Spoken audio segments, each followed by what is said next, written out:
بسم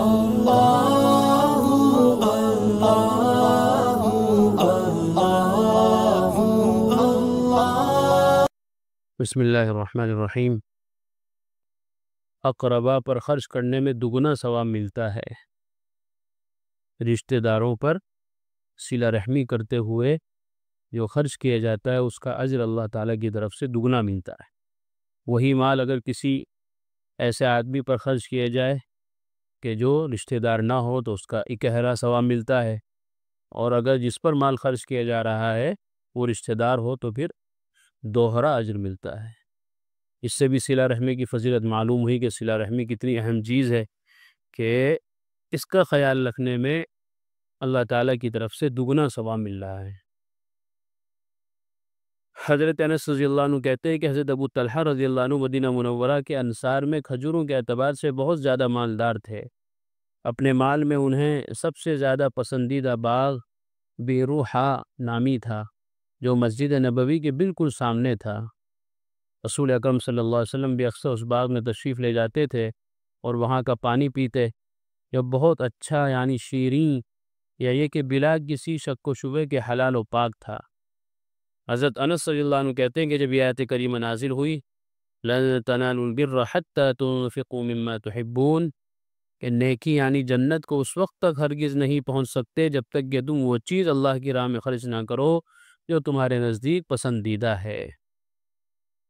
تو حضرت ابو طلحہ رضی اللہ عنہ رسول اکرم صلی اللہ علیہ وسلم کی خدمت میں حاضر ہو کر عرض کیا کہ یا رسول اللہ، کیونکہ اللہ تعالیٰ فرماتا ہے کہ نیکی یعنی جنت تک نہیں پہنچ سکتے اس وقت تک جب تک کہ اپنی اس چیز کو خرچ نہ کرو جو تمہارے نزدیک پسندیدہ ہے، لہذا بیروحا جو تمام مال میں مجھے سب سے زیادہ پسندیدہ ہے میں اسے اللہ کے واسطے صدقہ کرتا ہوں، اور اس آیت کریمہ کے پیش نظر اس سے نیکی کی امید رکھتا ہوں اور امیدوار ہوں کہ اللہ کے نزدیک میرے لیے ذخیرہ آخرت ہوگا۔ یہ حضرات صحابہ رضی اللہ عنہم اجمعین کی شان تھی کہ وہ جو بھی حکم سنتے تھے تو کوشش یہ رہتی تھی کہ اگر اسی وقت اس پر عمل ہو سکتا ہو تو فوراً عمل کرتے تھے۔ چنانچہ حضرت ابو طلحہ رضی اللہ عنہ کے پاس یہ جو باغ تھا بڑا کارآمد، بڑا قیمتی اور ان کو بڑا محبوب، لیکن اپنی محبوب اور پسندیدہ چیز کو صرف ایک آیت کریمہ سن کر اللہ کے راستے میں صدقہ کر دیا۔ پس یا رسول اللہ اسے قبول فرمائیے، اور جہاں اللہ تعالیٰ آپ کو بتائے یعنی جس جگہ آپ صلی اللہ علیہ وسلم مناسب سمجھے اسے خرچ فرمائیں۔ رسول اکرم صلی اللہ علیہ وسلم نے فرمایا شاباش شاباش، یہ باغ نفع پہنچانے والا ہے، جو کچھ تم نے کہا ہے میں نے سن لیا۔ وَإِنِّي أَرَىٰ أَن تَجْعَلَهَا فِي الْأَقْرَبِينَ فَقَالَ أَبُو طَلْحَةَ أَفْعَلُ يَا رَسُولَ اللَّهِ فَقَسَمَهَا أَبُو طَلْحَةَ فِي أَقَارِبِهِ وَبَنِي عَمِّهِ۔ بخاری شریف کی روایت ہے کہ میرے نزدیک مناسب ہے کہ تم اس باغ کو اپنے محتاج اقربا میں تقسیم کر دو۔ آپ صلی اللہ علیہ وسلم نے فرمایا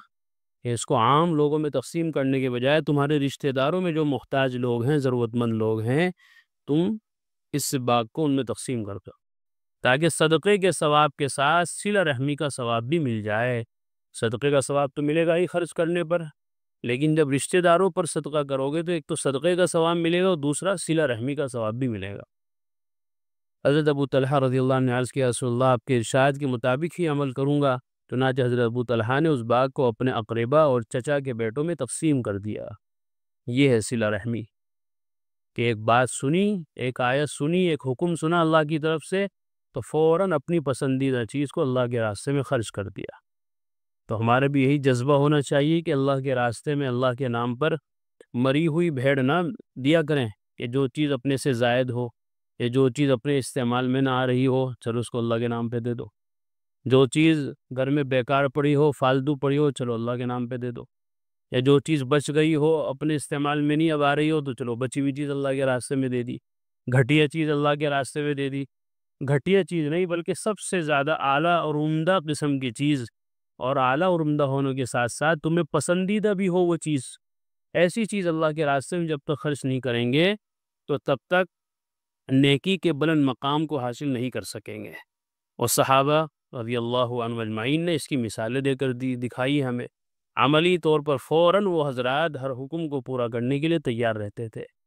اسی لیے کہا جاتا ہے کہ صحابہ رضی اللہ عنہم کے بارے میں ذرہ برابر بھی کوئی گستاخی منظور نہیں ہے، قابل قبول نہیں ہے۔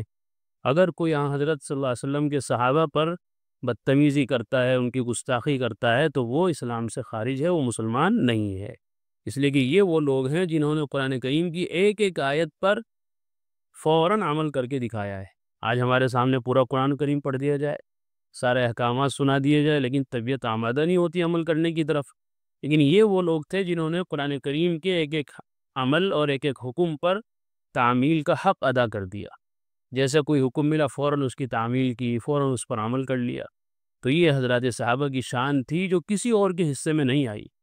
اس لیے اتنا بڑا مقام ان کا ہے، اتنی زیادہ خدمات ان کی ہے، اور قرآن و سنت سے لگاؤ ان کا اتنا زیادہ ہے، لہذا ان کے بارے میں ذرا برابر بھی کوئی بددیانتی یا خیانت کا الزام لگانا، یا ان کو بے دین کہنا، یا نعوذ باللہ ان کو منافق سمجھنا، یہ خود کہنے والے کے منافق ہونے کی دلیل ہے۔ اس لیے صحابہ کے بارے میں ہمیشہ ہمیں اپنا دل و دماغ صاف ستھرا رکھنا چاہیے کہ وہ لوگ نبی اکرم صلی اللہ علیہ وسلم کے بعد اس امت کے سب سے برگزیدہ لوگ تھے، سب سے زیادہ اللہ کے پسندیدہ لوگ تھے۔ اس لیے نبی اکرم صلی اللہ علیہ وسلم نے ارشاد فرمایا، اگر تم میں سے کوئی احد پہاڑ کے برابر بھی سونا خرچ کرے، احد پہاڑ جا کے دیکھو گے کتنا بڑا ہوا ہے، اور اوپر نیچے دائیں بائیں کتنا پھیلا ہوا ہے، صرف وہ صدقہ نہیں کرنا، بلکہ اللہ کے نبی نے فرمایا اتنا سونا اگر تمہیں مل جائے، گولڈ کہاں ملے گا اتنا سونا کسی کے پاس؟ اللہ کے نبی نے فرمایا تم میں سے اگر کوئی احد پہاڑ کے برابر بھی سونا خرچ کر دے، تب بھی صحابہ کے آدھی کلو یا 1 کلو جو خرچ کیے ہوئے کے برابر نہیں ہو سکتا۔ ان کے اخلاص، ان کا ایمان، ان کا یقین جس شان کا تھا، وہ شان تمہارے اندر پیدا نہیں ہو سکتی۔ تو وہ اتنے بڑے آدمی تھے۔ صلہ رحمی کے 2 فائدے، یہ پہلے بھی آئے تھے 2 فائدے۔ آپ صلی اللہ علیہ وسلم نے ارشاد فرمایا، من سرہ ان یبسط لہ فی رزقہ او ینسأ لہ فی اثرہ فلیصل رحمہ، جو صلہ رحمی کو قائم رکھے گا اللہ تعالیٰ اسے 2 انعامات عطا فرمائیں گے۔ نمبر 1 اللہ اس کے رزق میں برکت دیں گے، اور نمبر 2 اللہ اس کی عمر میں برکت دیں گے۔ یہ بتا دیا تھا پہلے کہ رزق میں برکت کیوں ہوگی، چونکہ صلہ رحمی مال سے بھی ہوتی ہے۔ آپ کا کوئی رشتہ دار غریب ہے، آپ نے اس کا مالی تعاون کر دیا، کوئی بیمار تھا اس کا علاج کرا دیا، کسی کے یہاں شادی ہو رہی تھی کچھ خرچے کی ضرورت تھی آپ نے پیسے دے دیے، یا کوئی اور خیر کا کام پیسے کے ذریعے سے کر دیا، تو آپ کو ایسا لگا کہ شاید میرے مال میں کمی ہو گئی، نہیں، نبی اکرم صلی اللہ علیہ وسلم فرماتے ہیں کہ صلہ رحمی کی وجہ سے مال میں برکت ہوگی۔ اور نمبر 2 اللہ تعالیٰ اس کی عمر میں برکت دے، کون نہیں چاہتا کہ میری عمر لمبی ہو؟ تو یہ بھی صلہ رحمی کا ایک طریقہ ہے کہ آدمی اپنے رشتہ داروں اور اپنے اقربا پر اپنا وقت خرچ کر رہا ہے، ٹائم لگا رہا ہے، ان کے پاس جا رہا ہے، آ رہا ہے، ان کی بیماری میں ان کی عیادت کے لیے آ رہا ہے، جائے تو آنے جانے میں جو دکان بند ہو رہی ہے، اپنے کام کا حرج ہو رہا ہے، اپنی عمر کم ہو رہی ہے، اپنا ٹائم آدمی لگا رہا ہے، تو ٹائم ضائع نہیں ہوا، بلکہ نبی اکرم صلی اللہ علیہ وسلم فرماتے ہیں کہ اس کی عمر میں برکت ہو جائے گی۔ زیادتی عمر اور فراخ رزق کے سلسلے میں حضرات علماء نے بیان فرمایا، نمبر 1 زیادتی عمر سے مراد یہ ہے کہ اللہ تعالیٰ صلہ رحمی کرنے والے شخص کی عمر میں برکت، جسم میں قوت، عقل میں وزن، عزم کو پختگی فراہم کر دیتے ہیں، چنانچہ اس کی زندگی خوبصورت اور بہترین صفات کا نمونہ بن جاتی ہے۔ نمبر 2 زیادتی سے مراد حقیقی زیادتی ہے، لہذا جو شخص صلہ رحمی کرتا ہے اللہ تعالیٰ اس کی عمر بڑھا دیتے ہیں اور اس کا رزق کشادہ کر دیتے ہیں، اور یہ کوئی انوکھی اور قابل تعجب بات نہیں ہے۔ اس طرح صحت کے لیے تازہ ہوا، عمدہ غذا اور جسم و جان کے لیے دیگر اشیاء مقویہ طاقتور لمبی عمر کے اسباب میں سے ہیں، اسی طرح صلہ رحمی کو بھی اللہ تعالیٰ نے لمبی عمر کے لیے ایک سبب ربانی قرار دیا ہے۔ آج کے دور میں انسان جتنے پریشان نظر آ رہے ہیں انہیں 2 باتوں کی وجہ سے پریشان نظر آتے ہیں، یا رزق کے معاملے میں پریشان ہے، یا انسان اپنی عمر اور اپنی صحت کے بارے میں پریشان ہے۔ تو ان دونوں کے لیے نبی اکرم صلی اللہ علیہ وسلم نے بتلا دیا کہ جو صلہ رحمی کو قائم رکھے گا اللہ اس کے رزق میں ہی برکت دیں گے، اور اللہ تعالیٰ اس کی عمر میں بھی برکت عطا فرمائیں گے۔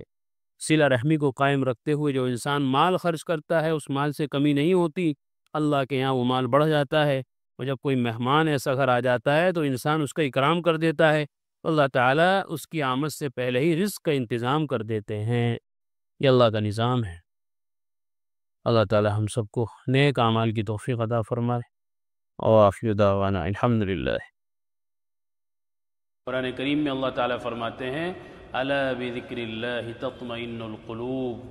کہ سن لو، اچھے سے سمجھ لو، اللہ تعالیٰ کے ذکر ہی سے دلوں کو اطمینان نصیب ہوتا ہے۔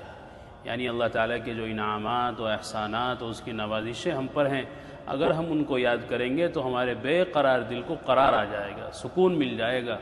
اگر ہم چاہتے ہیں کہ ہمارے دلوں میں سکون آئے، اطمینان نصیب ہو، تو اس کا ایک واحد علاج اور ایک بہترین دوا یہ ہے کہ ہم فوراً اللہ کے ذکر میں مشغول ہو جائیں۔